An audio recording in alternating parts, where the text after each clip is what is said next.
Hello छात्र एवं छात्राओं, मेरे प्यारे बच्चों और बच्चियों, आज जीव विज्ञान की क्लास जो कल हुई थी उससे आगे का टॉपिक लेते हैं और उस टॉपिक में है पुष्पी पौधों में लैंगिक जनन। तो लैंगिक जनन पढ़ने से पहले हम पुष्प पढ़ते हैं। आखिर पुष्प क्या है और पुष्प से पहले ऐसे कौन से पौधे जो पुष्प लगते हैं, जिन पर पुष्प लगते हैं, तो उन्हें हम पुष्पी पौधे कहते हैं। सामान्य भाषा में उन्हें फ्लावरिंग प्लांट कहा जाता है। अगर वैज्ञानिक भाषा में यानी जीव विज्ञान की भाषा में अगर हम बात करें तो उन्हें क्या कहते हैं? Angiospermic plant.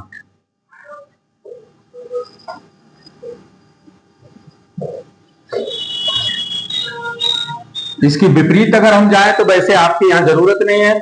एंजियोस्पर्मिक प्लांट जो है वो आपके इस 12th क्लास में है, लेकिन इसके विपरीत यानी अपुष्पी पौधे, ये कैसे हैं? पुष्पी पौधे हैं। और इसके विपरीत कैसे आएंगे? अपुष्पी पौधे आएंगे। और अपुष्पी पौधे उनको हम जीव विज्ञान की भाषा में जिम्नोस्पर्मिक प्लांट्स कहते हैं। लेकिन एक बात ध्यान रखो, ये क्लास 12th में है, ये वो क्लास फर्स्ट ईयर में है, ये 12th में नहीं है, इसलिए हम इनकी आज बात नहीं करते हैं। तो एंजियोस्पर्मिक प्लांट यानी पुष्पी पौधे यानी फ्लावरिंग प्लांट, यानी ऐसे पौधे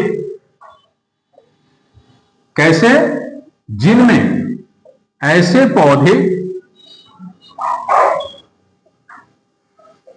जिनमें पुष्प लगते हैं।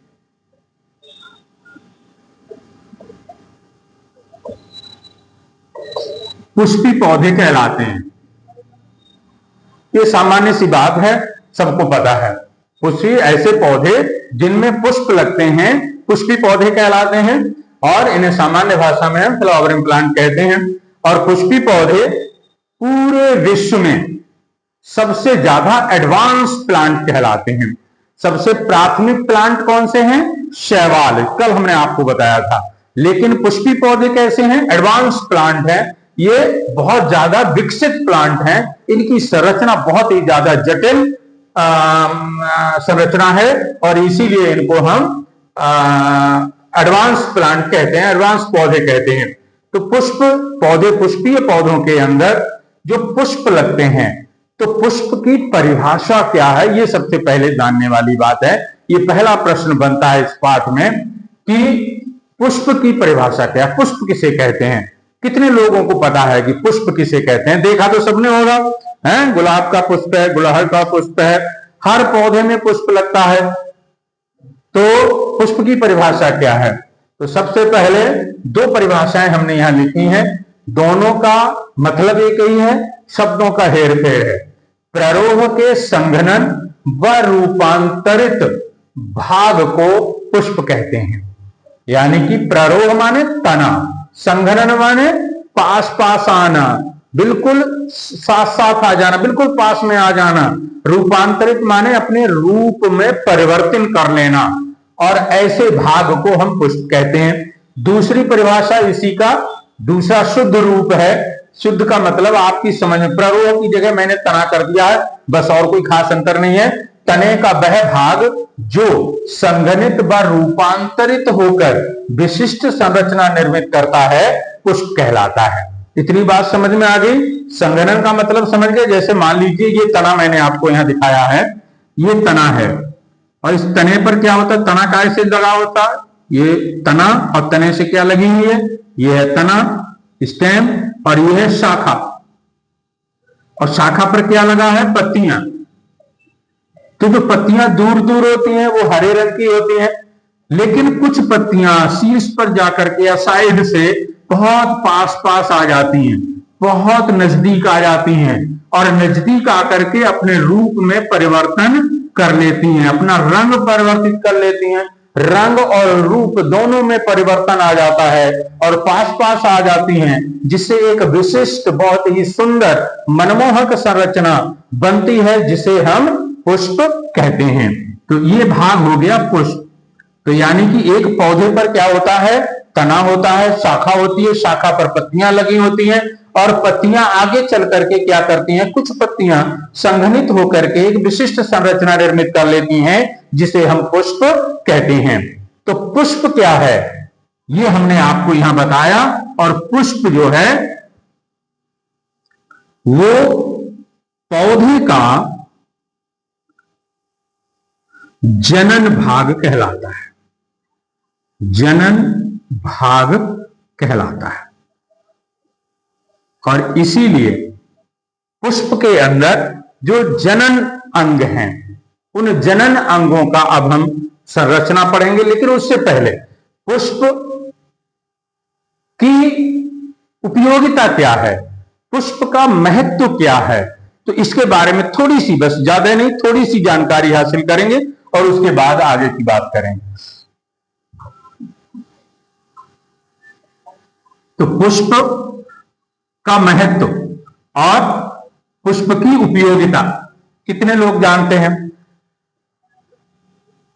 वैसे तो सबको पता है पुष्प की उपयोगिता।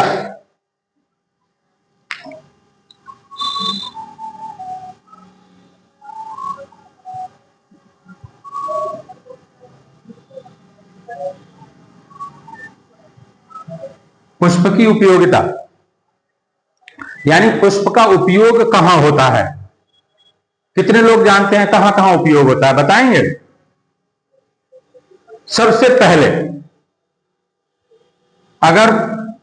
सबसे पहला अगर नजर डालें तो हम देखते हैं कि पुष्प का उपयोग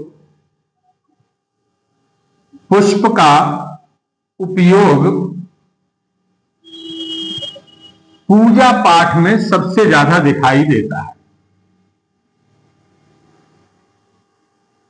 यानी मंदिरों में देखिए आप, मस्जिदों में देखिए आप, गुरुद्वारों में देखिए आप, चर्चों में देखिए आप, जहां भी जाएंगे आप, जहां पूजा पाठ हो रहा होगा, जहां धार्मिक स्थल होगा, वहां हम पुष्पों का सबसे ज्यादा उपयोग करते हैं। दूसरा, अगर हम शुरू से ले लें तो ये सीक्वेंस आपको पता चल जाएगा, ये आपको फिर रटने की जरूरत नहीं पड़ेगी। यानी कि जन्म के समय जब बच्चा कोई जन्म लेता है तो पुष्प की आवश्यकता होती है। हम उस मां को, जो जिसने बच्चे को जन्म दिया है, हम गुलदस्ता भेंट करते हैं। जब बच्चे का जन्मदिन मनाया जाता है, यानी जन्म का मतलब है जब जन्म हुआ तब, या जब जन्मदिन मनाते हैं तो भी हम पुष्पों का इस्तेमाल करते हैं। दूसरा यानी तीसरा, जब बच्चा बड़ा होता है, उसकी शादी होती है, तो शादी में भी पुष्पों का उपयोग किया जाता है। नंबर 4, जब कोई हमारे घर आता है, या कोई बड़ा मेहमान आता है, या कोई नेता आता है, या कोई हमारा संबंधी आता है, तो स्वागत के लिए पुष्पों का उपयोग किया जाता है। अगला, साज सज्जा के लिए, साज सज्जा चाहे वो घरों की हो, घरों व अन्य कार्यक्रम स्थलों,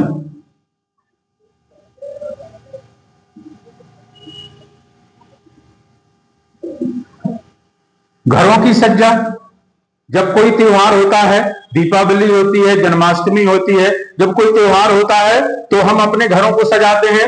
शादी होती है तो हम अपने घरों को सजाते हैं, या कोई कार्यक्रम स्थल जहां भी हम कार्यक्रम कर रहे हैं तो उस कार्यक्रम स्थल को भी हम फूलों से सजाते हैं। ये उपयोगिता है। छठी उपयोगिता, भावनाओं को व्यक्त करना, भावनाओं को व्यक्त करना में भी पुष्पों की उपयोगिता है। बहुत पहले लगभग 90 के दशक में एक गाना चला था, कि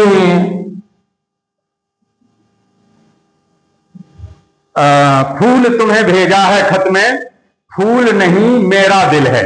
यानी कि आप देखिए, शब्दों पर जाइए, भाव, शब्दों के साथ साथ इसके भाव, कि पुष्प तुम्हें भेजा। जब कोई प्रेमी अपनी प्रेमिका के लिए पुष्प अर्पित करता है तो वो कह रहा है कि ये पुष्प नहीं है, मैंने अपना दिल, अपना हार्ट आपको निकाल के रख दिया है, ये दिल आपको दे दिया है, और इस दिल के साथ मैं आपको प्यार करता हूं। और उन भावनाओं को व्यक्त करने के लिए इस आधार पर हम बात कर सकते हैं कि भावनाओं को व्यक्त करने के लिए पुष्प के कलर अलग अलग, इसमें हम अंदर बहुत ज्यादा नहीं जा रहे हैं, कि अगर रंगों के आधार पर भी भावनाएं व्यक्त की जाती हैं, कि लाल रंग का पुष्प दिया जाए तो कौन सी भावना होगी, सफेद रंग का पुष्प होगा तो हमारी उस पुष्प से कौन सी भावनाएं जुड़ी हुई होंगी। तो इस प्रकार से हम पुष्पों की उपयोगिता पर अगर हम जाएं, क्योंकि इस पर एक लेटर बनता है, एक शॉर्ट स्टोरी बनती है कि भैया पुष्प की उपयोगिता पर एक शॉर्ट टिप्पणी लिखिए, तो यहां पर आप, ये बहुत बड़ा प्रश्न बन जाता है, छोटा छोटा करके आप आराम से लिख सकते हैं। ये एक जन्म से लेकर के और प्यार तक गए हैं, अभी मृत्यु तक, यानी अगर हम जाएं तो मृत्यु में भी पुष्प की आवश्यकता पड़ती है। जब कोई मरता है तो हम क्या करते हैं, उसकी अर्थी को पुष्पों से सजाते हैं। तो मृत्यु तक, यानी जन्म से लेकर के मृत्यु तक की सारी कार्यक्रम जितने भी हैं उनमें पुष्पों की आवश्यकता होती है। इसलिए पुष्प हमारे जीवन में बहुत ही ज्यादा महत्व रखते हैं।